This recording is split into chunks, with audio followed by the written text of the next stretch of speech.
The Honourable Leader of the Opposition. Mr. Speaker, the Employment Minister first denied that he and his company were profiting off government business, and then text messages showed the contrary. They referred to a Randy. Well, he claimed that it was another Randy. We now know there is no other Randy. We know he falsely claimed he was Indigenous in order so that his company could steal resources that were meant for real Indigenous people.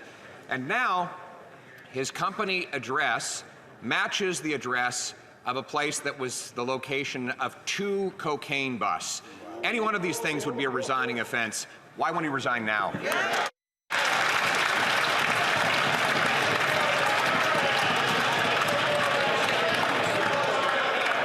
Order. The Honourable Minister for Employment and Workforce Development. Mr. Speaker, I know the person referred to in today's article.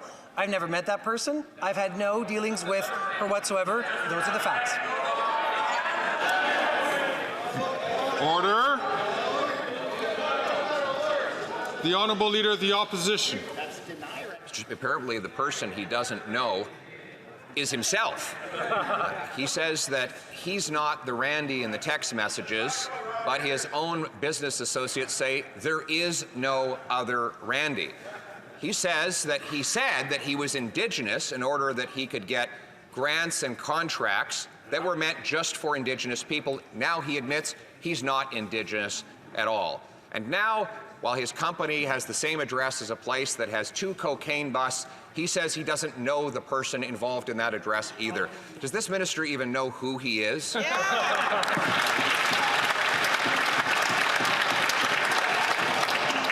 The Honourable Minister for Employment and Workforce Development. Mr. Speaker, the article states...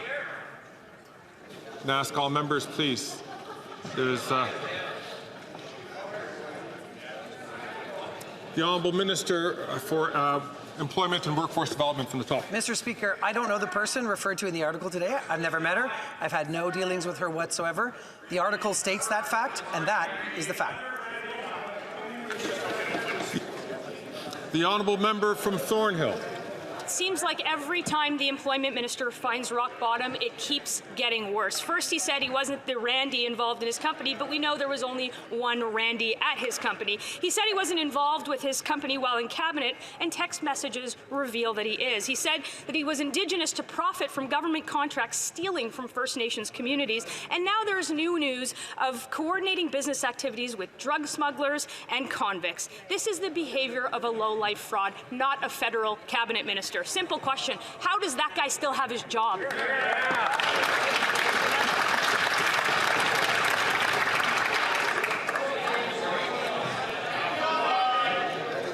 Order. Order. The Honourable Minister for Employment and Workforce Development. Mr. Speaker, despite the innuendo, here are the facts. I don't know the person in question. I never met that person in question.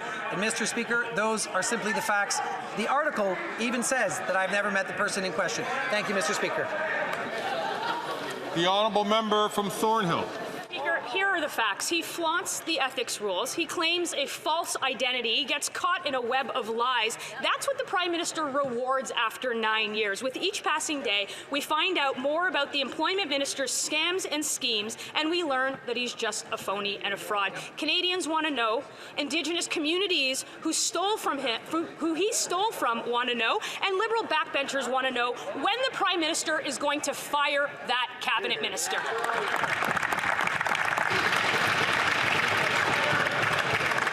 The Honourable Minister for Employment and Workforce Development. Thank you, Mr. Speaker. I don't know the person in the article from today. I've never met the person in the article from today. Those are the facts. Mr. Speaker, the Conservatives may not like it, but it's actually in the article that I don't know the person in question. Never met them.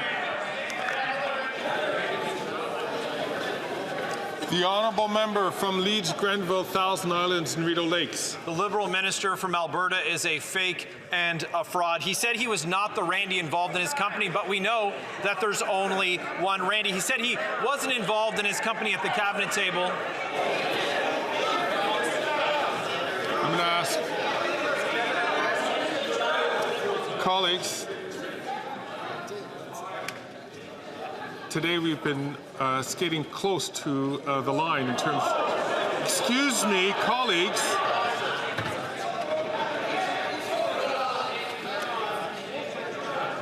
I will start my comment again if you would give me the privilege of listening.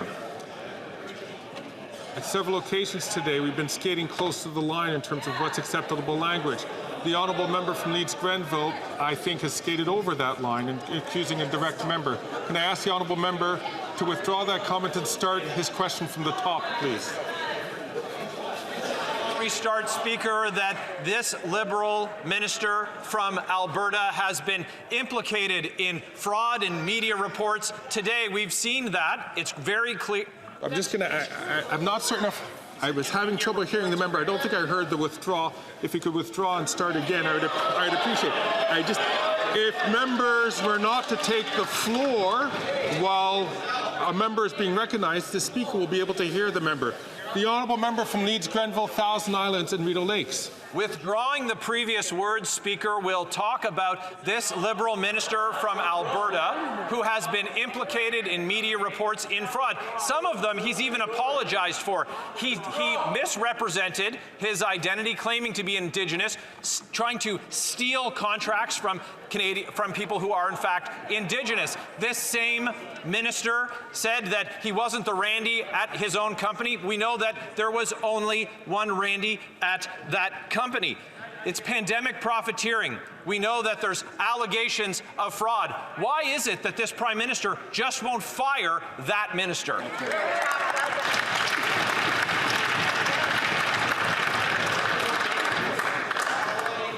The honourable minister for Employment and Workforce Development.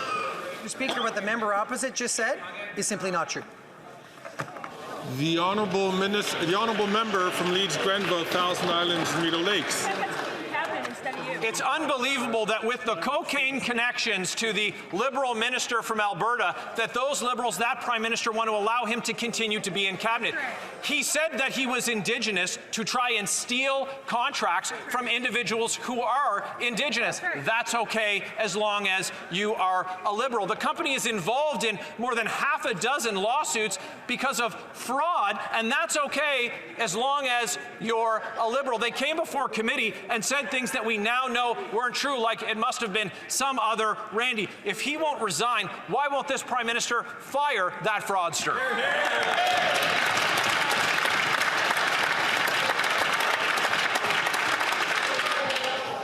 Very last possible moment used a word which would not be considered acceptable. Can I just ask the honourable member from Leeds Grenville, Thousand Island and Rideau Lakes to please withdraw that last word? I'll withdraw the last word. He should be fired. I thank the honourable member. The honourable minister for Employment and Workforce Development. Mr. Speaker, what the member opposite said, once again, is not true. The honourable member from Sherwood Park, Fort Saskatchewan.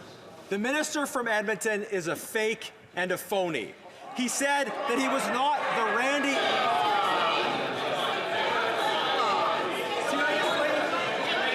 I'm going to ask, this is a couple of times that I've asked the honourable members. I'm going to ask the honourable members again to remember when they speak directly to members, they have to be, of course, extend to them all the respect that each member, as members, are deserving of. So I'm going to ask the honourable member, please, to rephrase this question to start from the top. Mr. Speaker, this minister deserves to be criticized in the People's House, the House of Commons. He said he was not the Randy Randy involved in his company, but we know there's only one Randy at the company. He said he wasn't involved in the operations of the company, but text messages reveal that he is. He said he was Indigenous to profit from government contracts, trying to steal from First Nations communities. When will the Prime Minister fire this phony for making false claims to steal from First Nations?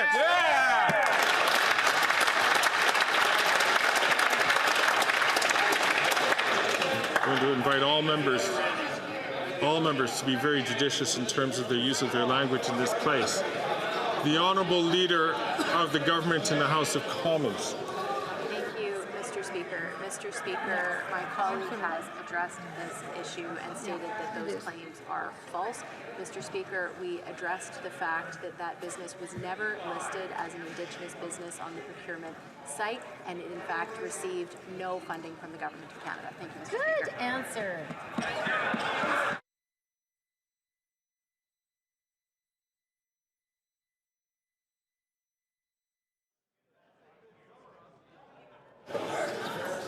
The Honourable Member from Sherwood Park, Fort Saskatchewan. The company did actually receive funding from the Government of Canada. The Minister of Employment's business partner claimed that their company was fully Indigenous owned. How would he have gotten that impression? Maybe because the Liberal Party repeatedly said that the minister was Indigenous. Now, it is possible to get kicked out of the Liberals' Indigenous caucus, not for corruption, but for refusing to participate in corruption, as Jody Wilson-Raybould found out. After 9 years, they've gone from firing the first Indigenous Attorney General to keeping the first fake Indigenous Minister of Employment. When will the Prime Minister fire this phony minister?